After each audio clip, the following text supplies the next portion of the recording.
Right, I think this game is really the cup is very magical. Let's say at least for me. I loved absolutely the art style and also the radio in your helmet. It's absolutely fantastic and it's funny to listening. Like what our next civilization Martians got to say, but. Let's say this is let's go here. So this is my second gameplay, and honestly, the artwork is just incredible. I think. Anyways, and now I'm start training Last of Us encounters. Anyways, so see you over there.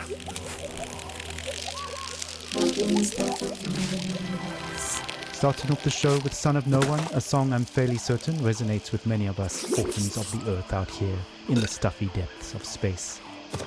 Speaking of stuffy air, please don't attempt to open portal windows to let some fresh air in. It's unbelievable that we have to mention this, but we're living in pressurized domes, people. Breathing recycled air is just the new normal.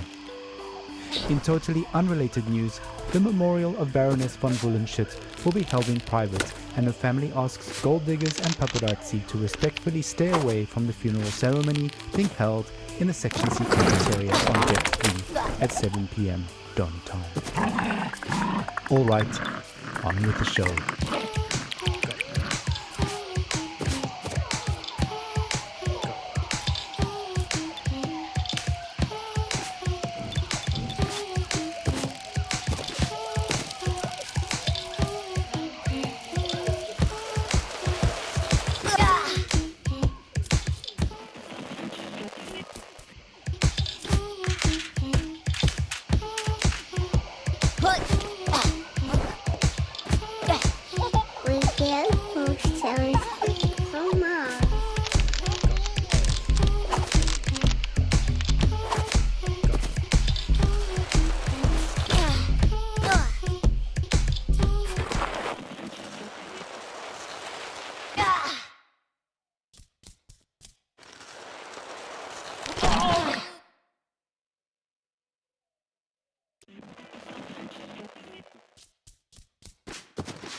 data from Mars. Ah, a little toddler pop there, taking us back to the days of late-stage capitalism at its finest. Child labor never sounded so sweet. On that note, it's time for another story, a look back at life on the open road, and a look forward to the long road ahead. Stories, memories, the good old days, original sources, authentic tales, hope, inspiration, drive, radiant nostalgia from Mars. Crying while riding a Harley Davidson is the actual meaning of life. I'm serious. I tried to recreate that feeling here on Mars. So I took a Tesla City Delivery EVA for a spin on the Planitia Plains, but it's like driving a janky VR simulation. It made me miss riding my motorcycle, my Jolene, even more. At 35, for 30 days in the blistering heat of July, I took a 4,600-mile trip across America on my motorbike. We set off from California, we zigzagged up and down the country and covered 18 states all the way up to New York City, where I was to take over my father's company. During the trip, the biggest surprise for me was how much of my thinking was practical. Even banal, I just focused on staying alive at 70 miles an hour on two wheels with crazy winds buffeting me in all directions. So while my mind was this constant barrage of compulsive thoughts, those thoughts were generally practical. Like, how do I get to that destination before dark? Am I drinking enough water? Am I hydrating? The bigger picture stuff of why am I doing this and what is life about anyway didn't come into it. We started the trip at the peak of California's infamous orange heat wave, and we rode it for 5 days in temperatures you wouldn't believe. Some mornings I'd have sweat dripping from my elbows before we even set off. My eyes hurt from the sun. Sometimes I'd wake up so sore I could barely move. My inner thighs had engine burn.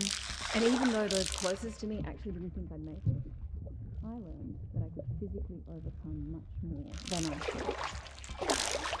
So after that rite of passage, I knew I could take over the company. Instead of being an entitled little brat whose father would pay for her theatre career, I turned the company into a $1 trillion business. And now, here I am with my family on Mars, among the last representatives of humanity in the universe. But aside from this high-minded idealism, life has no meaning. Because of these damn EVA suits, there's no wind on the highway here. No open-air solitude that makes you feel one with the world like back on Earth. On Mars, even if you manage to get outside, you're still trapped in a bubble of your own stale air. No matter where you go, isolation clings to you. Unlike the open road, it's an experience of void, of wholeness. There's no daunting asphalt in the heat, and no neon-lit diners and 2 a.m. omelettes with green bell peppers and yellow cheddar with a side of burnt hash browns, greasy bacon and black coffee. Instead, there's this barren rock and strictly monitored oxygen levels in sterile domes. We live in bubbles within bubbles. I admire how far we've come and how resilient we are, but I wonder, maybe we're just fooling ourselves. Just like during my epic ride, we've mostly figured out the banal questions about water and food and sanitation, and now the greater questions are looming. What are we really doing here? What is our future? And what will the meaning of life be for my kids? At any rate, the point is, I miss my Jolene. That's all. Thanks for listening. Thank you for taking us on that ride with you, Brianna. Your story is an inspiration for all and reminds us to face our difficulties head on and to value the small things in life, even out here on Mars. Motorcycles, grease, wind in the hair. What better way to remember than with some psychedelic rock for the road? Radio nostalgia from Mars.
away from home. Make your nostalgia from Mars. Ah, blue skies, warm days, the long-lost summers of our past on Earth. Will we ever return? Stay tuned for more on that.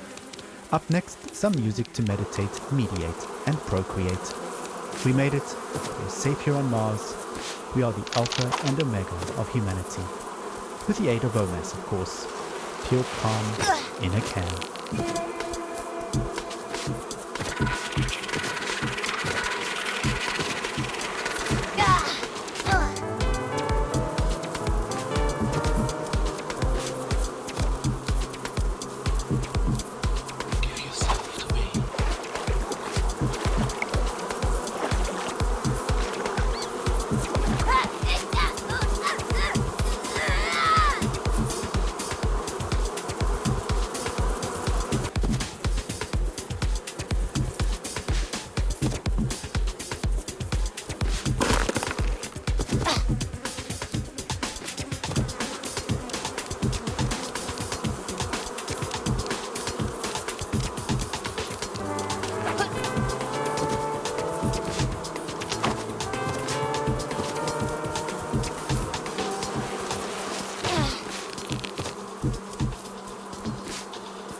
I crouched near 3 members of your Martian expedition. The rest of your group were out in the field. I hoped to make friends, but when you saw me, you froze, stopped picking plants and whispered among yourselves. You seemed very scared and confused, amazed that I could breathe without a suit. You rushed towards me, so I ran. You really thought you could hunt me down?